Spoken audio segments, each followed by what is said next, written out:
une nouvelle vidéo booktube, c'est-à-dire une vidéo où je vous présente et vous donne mon avis sur un livre.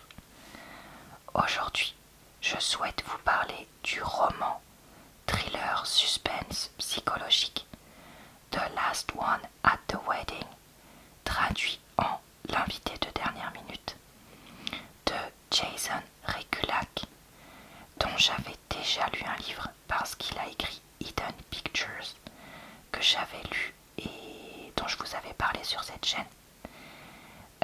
J'avais été assez mitigée sur Hidden Pictures, mais je m'étais dit bon, allez, je tente un deuxième livre, et donc c'est de celui-là dont on va parler aujourd'hui. Ce nouveau livre est sorti il y a 1 ou 2 ans en VO et il vient d'être traduit en français. Là, c'est sorti début mars 2026, donc vous pourrez éventuellement le trouver dans notre langue, et grâce à ça j'ai pu trouver un résumé et des premières pages à vous lire, parce que je fais toujours ça en intro en français sur la chaîne, ça évitera que je traduise, c'est pas plus mal vu comme je suis fatiguée. Après donc vous avoir fait cette présentation comme ça, je vous donnerai mon avis, et comme je vous dis, je lis beaucoup, régulièrement, enfin beaucoup, plus que la moyenne on va dire, mais pas tant que ça en fait en vrai, surtout ces derniers mois. Mais vous pourrez retrouver en barre d'infos, commentaires épinglés et dans le i en haut de l'écran le lien vers d'autres vidéos de ce type que j'ai déjà lues. Comme c'est un livre qui n'est pas si compliqué en termes de vocabulaire et de compréhension de l'histoire, je l'ai écouté en anglais pour travailler justement mon niveau. C'est quelque chose que je fais régulièrement. Et voilà, donc c'est pour ça qu'il est possible qu'il y ait des moments où je dise quand je l'ai écouté ou des choses comme ça, soyez pas surpris. Voilà, et bah je crois que j'ai tout dit pour l'intro, donc on est parti pour le résumé. Le résumé nous dit: les invités sont arrivés, le mariage est sur le point d'être célébré, pour le meilleur, mais peut-être surtout pour le pire. Le nouveau thriller domestique impossible à lâcher. Frank n'a pas vu sa fille depuis des années, alors quand Maggie l'invite à son mariage dans le New Hampshire, il est fou de joie et déterminé à réparer le passé. En arrivant dans la luxueuse propriété de la belle famille de Maggie, Frank découvre que celle-ci va épouser Aidan Gardner, fils d'un célèbre milliardaire. Alors, il y a déjà des choses qui sont fausses dans ce résumé, parce que c'est pas en arrivant dans la luxueuse propriété qu'il découvre ça, mais avant. Donc voilà, après le reste est ok, mais bon, quand je vous dis que les résumés, franchement j'en peux plus de voir ça. On en a encore un bel exemple. Aujourd'hui je reste sur ma tablette, désolé pour le rétroéclairage et l'aspect pas beau sur l'écran, mais je vous avoue que je l'ai pas sur ma liseuse ce livre là, donc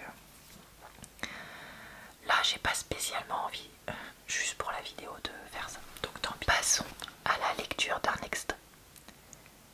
Partie 1, chapitre 1. L'écran de mon portable s'illumine. Numéro inconnu. Sans doute du démarchage téléphonique. Je dois être d'humeur conciliante, car je décroche malgré tout. Allô, papa? Je me redresse d'un bond, si vite que je me cogne les genoux contre la table de la cuisine et renverse du café dans mon assiette de brouillé et de bacon. Maggie, c'est toi? Elle répond, mais je ne comprends pas ce qu'elle dit. Sa voix est faible, lointaine. Il y a des interférences sur la ligne. Ça risque de couper à tout instant. Attends chérie, je ne t'entends pas bien. Chez moi, c'est dans la cuisine que la réception est la pire. Je n'y ai jamais plus d'une part ou deux de réseau. Je vais dans le salon, où je trébuche sur une planche de bois. Un petit projet d'ébénisterie. Attendez, pardon. Qui m'occupe le soir. Je scie, je ponce, je teins. Et à la fin, je devrais obtenir une table basse. Sauf que je n'arrive pas à trouver la motivation de la finir. Il y a des vis et de la sueur partout sur le tapis. J'enjambe tout ce bazar et file dans le couloir pour gagner la chambre de Maggie quand elle habitait ici. La petite fenêtre donne sur le jardin derrière et les anciennes voies ferrées. Je me colle à la vitre et obtiens 3 barres de réseau. Maggie, c'est mieux. Allô?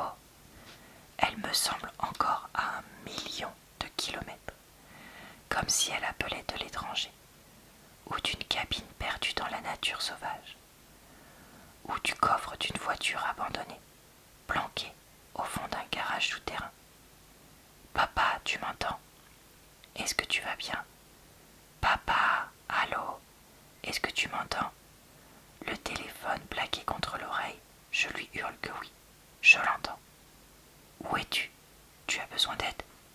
La ligne est coupée. C'est notre première conversation depuis 3 ans et elle n'a même pas duré 1 minute. Chapitre 2. Au moins, maintenant, j'ai son numéro. J'ai enfin un moyen de la contacter.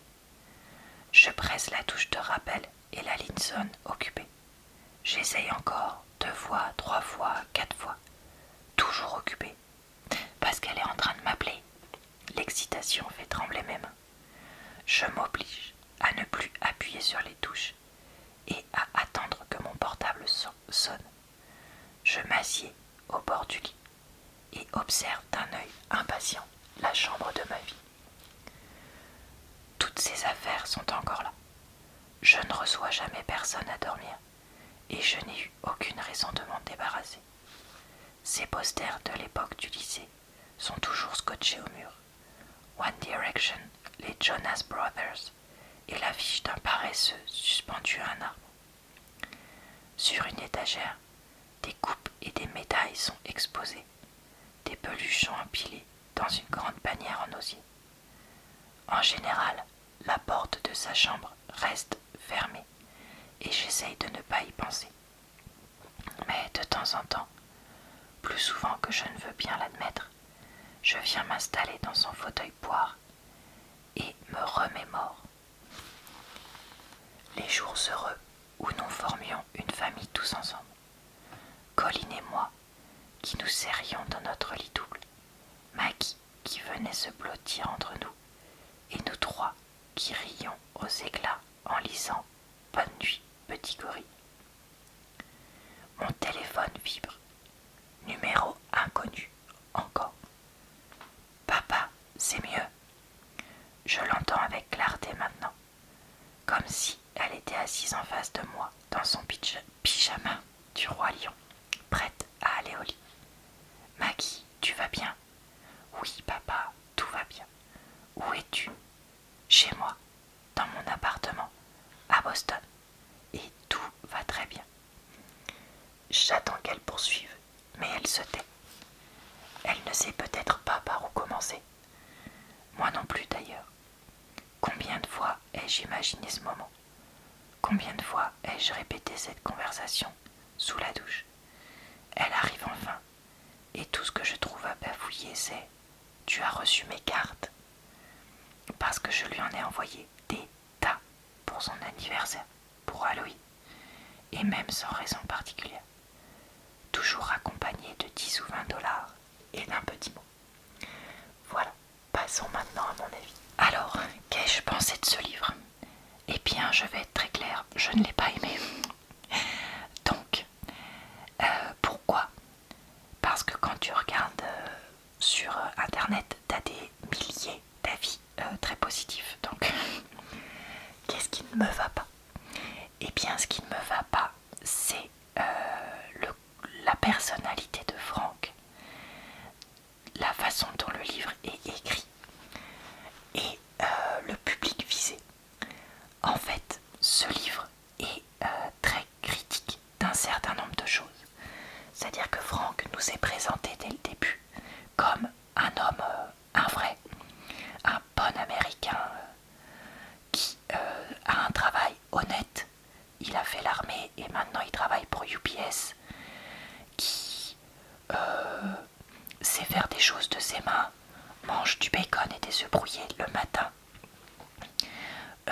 essaye de faire en sorte de travailler dur pour pouvoir prendre sa retraite, d'aider sa sœur Tammy et de pouvoir tout faire pour sa fille quand elle a besoin de lui. Et en fait, dans ce livre, on va avoir énormément de moments où il juge sans juger les enfants du système qui sont placés chez sa sœur, le comportement de sa sœur qui est présentée un peu comme une femme pas très intelligente, dont il faut un peu s'occuper et secouer un peu parfois ou des trucs comme ça, qui n'en fait un peu qu'à sa tête. Et franchement, ça nous met un peu dans la panade, nous, quand on est Franck.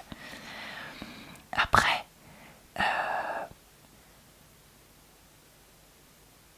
on va découvrir des choses sur Maggie, sa fille, dans le livre. Je vais pas trop vous dire quoi, mais c'est pareil. Maggie, comme d'autres jeunes femmes, sera présentée un peu comme quelqu'un qui n'est pas de confiance. Faut se méfier des jeunes femmes. Elles profitent un peu de certaines personnes, en général. Mais bon, si c'est Maggie, on va faire ci, on va faire ça. Voilà.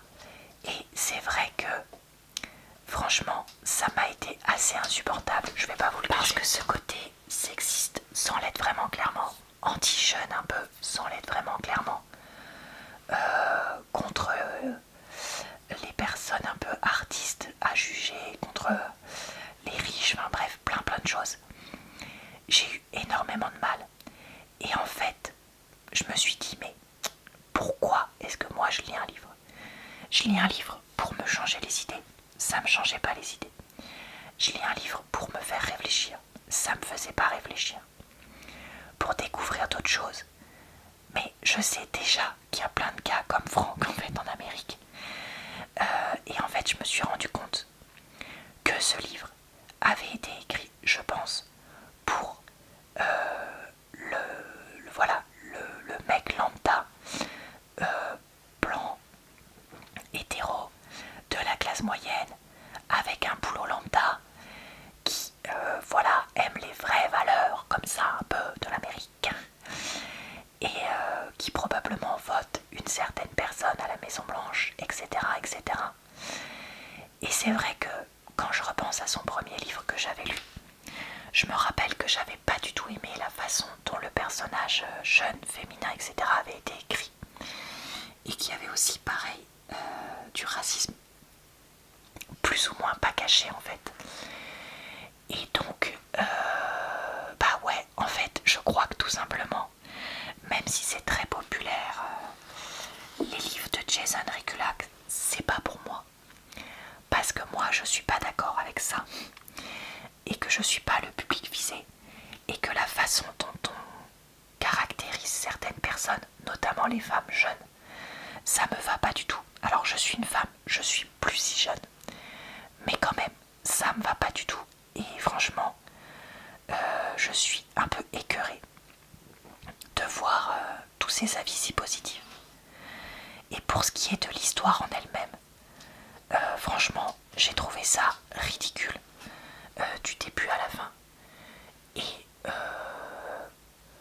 c'est pas du tout une histoire originale ou intéressante. En plus, le livre s'appelle en VO The Last One at the Wedding. Je sais pas pourquoi. Parce qu'il n'y a pas de côté qui fait penser à ça. À part une petite phrase à un moment par rapport à un personnage qui est même pas Franck. Donc ouais, vraiment, j'ai tous envie de les secouer. Que ce soit Maggie qui m'insupporte du début à la fin, les personnes dans sa belle famille, etc. etc. Et au final, les personnages que je préfère, c'est Tammy et Abigail. Et Tammy, encore, tout est fait pour qu'on l'aime pas forcément beaucoup. Mais comme je voyais entre les lignes un peu ce qu'elle était censée être et le genre de personne qu'elle était, ben moi, voilà, elle me tenait quand même à cœur. Donc, est-ce que je vais recommander ce livre? Eh bien, non. Parce que, bah voilà, même si vous êtes peut-être une personne à qui ça plairait, j'ai pas envie de vous le recommander parce que je vous dis, même si c'est pas franc, il y a beaucoup de choses sous-entendues qui moi ne me conviennent pas. Et si c'est fait pour être une critique de ce type de personne, pas vraiment, je l'ai vu à 0,0 minutes. Et si c'est fait pour montrer ce que c'est ce genre de personne, franchement, on connaît tous déjà un Franck, on n'en avait pas besoin. Voilà, et bah écoutez, ça va être tout pour mon avis. J'espère que cette vidéo vous a plu quand même, relaxé, j'espère aussi, et diverti. Je vous retrouve très vite sur ma chaîne pour de prochaines vidéos. Et comme toujours, ce n'est pas parce que moi j'ai pas aimé que vous n'allez pas aimer. Donc n'hésitez pas à essayer si jamais c'est un livre qui est pour vous.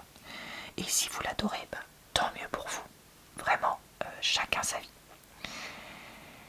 Je vous retrouve également sur ma chaîne pour plein d'autres types de vidéos, pas forcément en lien avec la lecture. Je vous souhaite donc une bonne soirée, une bonne nuit ou une bonne journée. Je vous retrouve aussi sur ma chaîne secondaire pour d'autres types de vidéos sans chuchotement et sur mon compte TikTok pour des vidéos courtes sur les livres.